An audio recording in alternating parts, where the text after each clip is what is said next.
I'm looking out my window and I'm feeling kind of blue.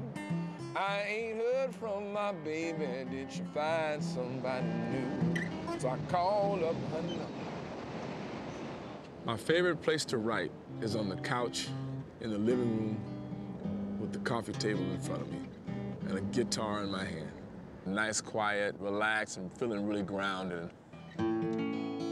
I just start to write songs about something, songs that were really inspired by something. And those are the ones that people would remember in their heads that they would want to hear time and time again. Ooh, ain't we lucky? And isn't it all so strange that you look at me with a lover's eyes and a mind that can't be changed? Writing a song is kind of like hatching an egg. You get one little line, maybe that's a little embryo, and then it starts to grow arms, and maybe that's the next half of the chorus or the piece of the chorus, and it starts to grow legs, and then it grows up and hatches and it becomes a song, and then one day it starts making a living on its own and paying its own rent.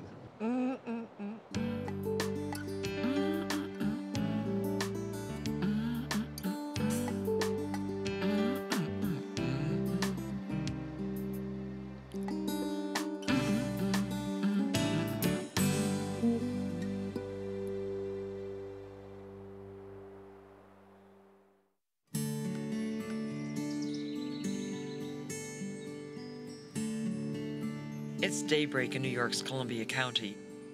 Nestled among the rolling hills of the Hudson River Valley is the 700-acre Coach Farm. This working farm with its herd of alpine goats is the largest producer of artisanal goat cheese in this country. The Coach Farm was founded 15 years ago by Miles and Lillian Kahn, who, as owners of the famed Coach Leather Company, were looking for a place to relax in the country.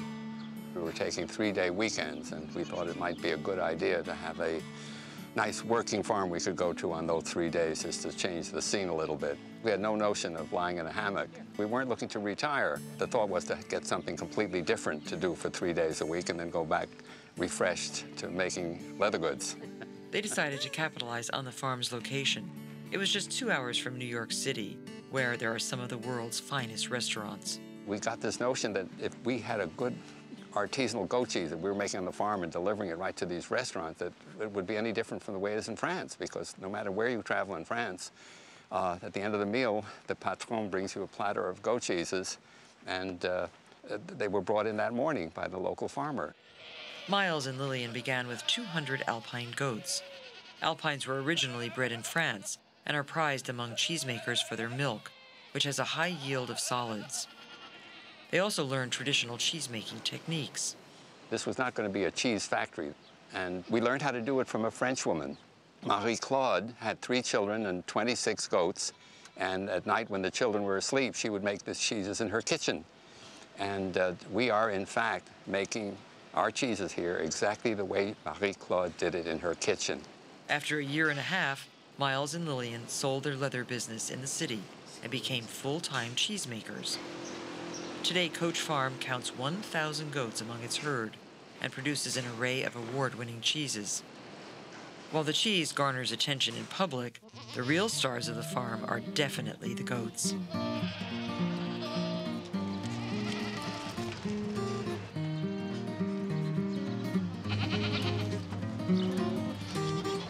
We have 1,000 goats here, and every one is a pet. Each one has a name. And thinking of 1,000 girls' names is not easy. I still marvel at the kids that are born here. Every birth is exciting. We take very good care of our goats, and they give us very good milk in return.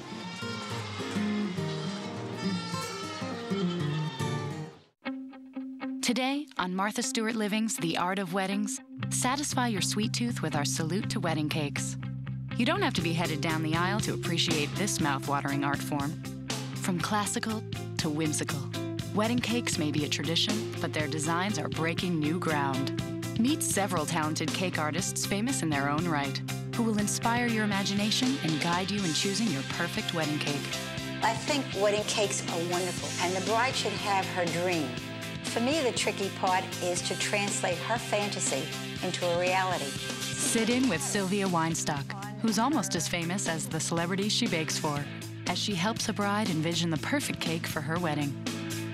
Visit Freed's Bakery in Las Vegas, Nevada, where brides and grooms incorporate their own personal touches into every creation. And meet the ballet dancer turned cake maker Ron Ben Israel as he makes delicate flowers out of sugar. I say to my crew, we're only as good as our last cake. It's a performance each time. We'll see how these extraordinary bakers have elevated the wedding cake into a work of art. So if you're planning a wedding of your own or just want to learn more about the exquisite art of baking, join us as we go behind the scenes and into the kitchens of these great artisans to explore the art of weddings.